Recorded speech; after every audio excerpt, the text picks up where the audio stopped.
Hey guys, it's Rob from H&R 42. It is 10:27 in the morning, and I just got home. Saturday morning, just got home from my local Walmart.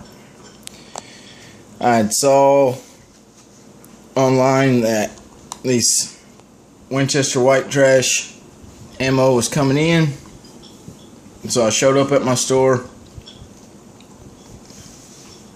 around 6:15 this morning and stood in line to get these. While I was in line, I had two older gentlemen, both of them are in their 60s, show up in line with me. I recognize both gentlemen.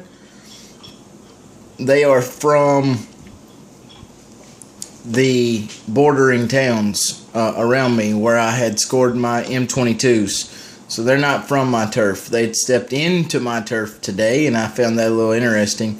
One of them's really cool. He's a old Vietnam vet, United States Marine Corps. He's a really, really cool guy. But him and I were standing there chatting, and we were waiting around. And then the most bizarre, ridiculous situation went down.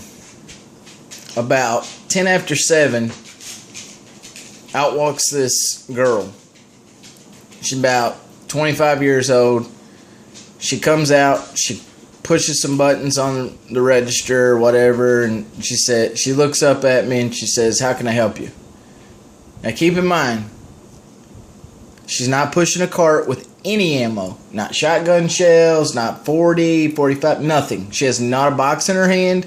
She has not a cart. She is nothing but herself. Pushes some buttons and says, "How can I help you?"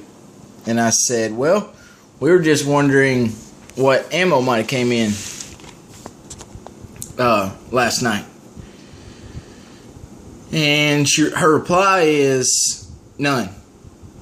I didn't see any come in. And especially 22s. If you're looking for 22s, we don't have 22s." It's exactly what she said and how she said it.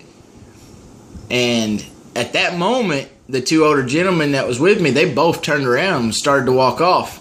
And one of the older guys had his wife with him. Like I said, keep in mind, they're all in their mid to late 60s. So I looked at the gal and I said, "Interesting."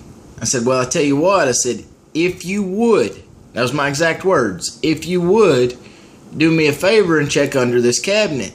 So because the last time Winchester 333 came into this store, the third shift workers put it under the cabinet, and we were told at 7 a.m. that no ammo came in the next day. The next day at 7 a.m. we were told no ammo came in. And we later found out that they found it under the cabinet. It had been put there by the third shift employee. They found it around 10 a.m. and it was sold out by 11. And I told her that. I said, "Would you mind? If you could, would you mind?" I called her ma'am. I was extremely polite.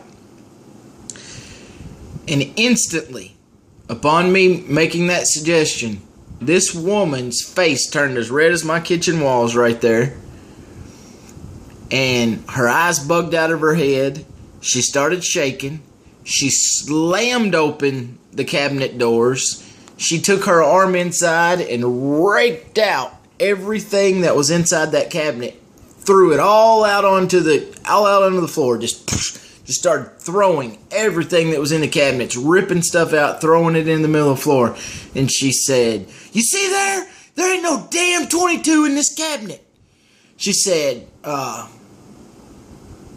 don't have to put up with fucking assholes like you." She said, "I get so sick of this shit. I do this every fucking day." And I was just in awe. My mouth dropped open and I said, "Wow." I said, "I have never had a Walmart employee to scream profanities at me whenever I had done nothing wrong. I'd been extremely polite to you, ma'am. I said, I was making a suggestion that your third shift workers could have done something that you didn't know about. And her exact words were, I'd like to slap the fucking shit out of you. When she made that statement, the old lady that was behind me in line with her husband pulled out her cell phone and called the local police department. She says, I didn't know that. I found out later on that the old lady had called the local police department while this was going on. She's still screaming at me. She's telling me how dumb ammo hunters are, and she's telling me just how ridiculous it. I don't appreciate being called a fucking liar, and that's what you're doing to me right now. You're calling me a fucking liar, and I don't appreciate it. And I stayed cool. I mean, I really did. I never raised my voice, and I stayed really calm, collective. And she said, you can get a fucking manager over here. You can get the damn president over here for all I give a shit. She said, we don't have no damn 22. So she picks up the phone. She's punching away on the phone. I'm talking to her the whole time. You know, explaining to her why I'm saying this. Explaining the third shift situation again. And she gets on the phone. She says, I need a manager of sporting goods. I got a guy standing here asking about 22 ammunition. So, a few seconds later, a gentleman walks up. I guess he was a department manager. He's not the head store manager or store manager, because I know those guys, and he wasn't one of them. So he says, how can I help you, sir? And the worker turned around and looked at him, and she said, can you tell him we don't have any 22? And did we get any 22? And do we have any 22? And the guy just looked puzzled as hell, and he said, no, not that I know of. And she said, can you check for him to prove to his ass we don't have any 22? And she said ass in front of her manager like that. I was shocked that she did, but she did. She said, can you prove to his ass that we don't have any 22? And he said, well, I'll go check. And as he came out around the counter, he had to go around this end of the counter, come back by me to go that way to the back. And as he was coming past me, I said, you know, sir, I said, while I'm starting to talk to him, she jets from the back of the counter and goes to the back herself. So I said, you know, I hate that she feels like I called her a liar, or she's accusing me of calling her a liar. I said, there's a line full of people standing here, and they'll tell you that I didn't say a cross word to this lady. I said, I didn't raise my voice. I wasn't mean. I was extremely polite. I said, you can check it on your cameras. I said, I'm telling you, I was as professional as I could possibly be, and she was livid, angry, pissed off, mad from the jump. And he said, well, I'll go check. So he goes to the back. She's in the back. And the Vietnam vet turned around and looked at me, and he said, you just gave her time to hide it. He said, while you were talking to him, that gave her enough time to hide that ammo.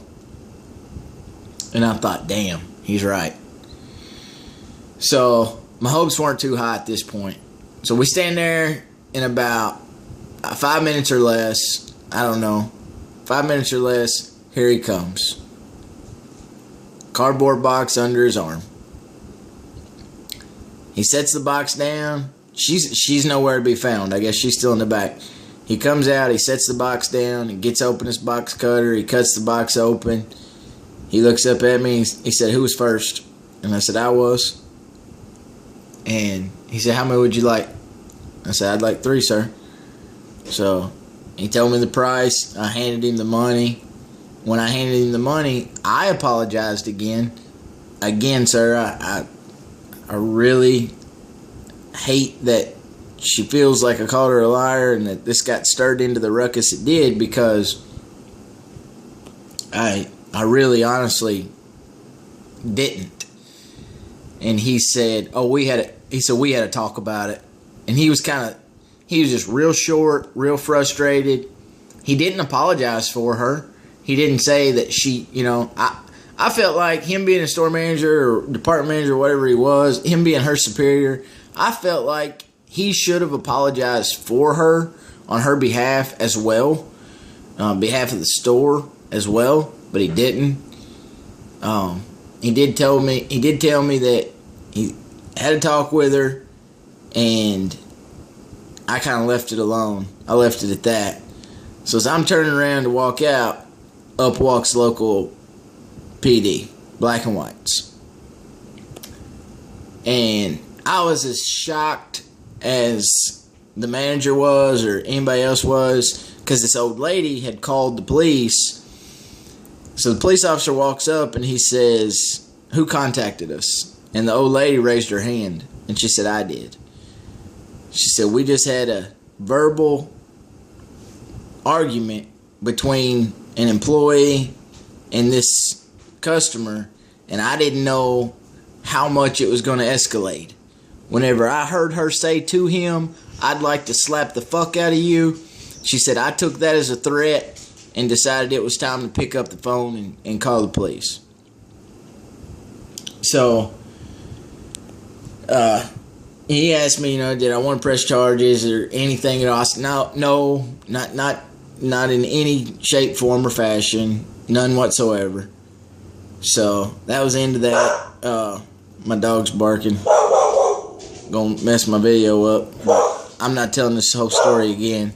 But anyway, I walked off, and the manager and the guy went to the back, I guess, to talk to her, and I got my shit and left.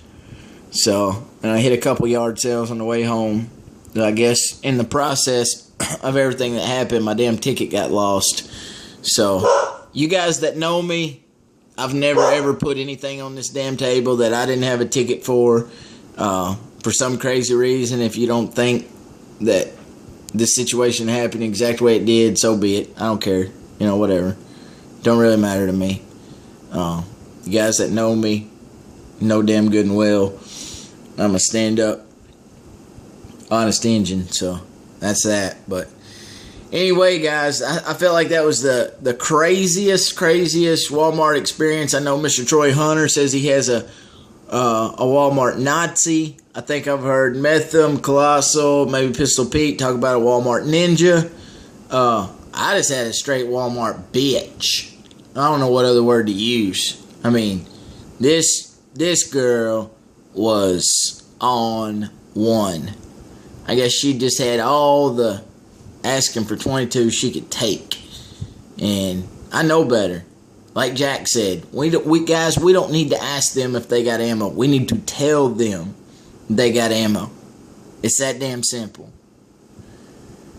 Sorry video was so long. Hope you guys enjoyed it.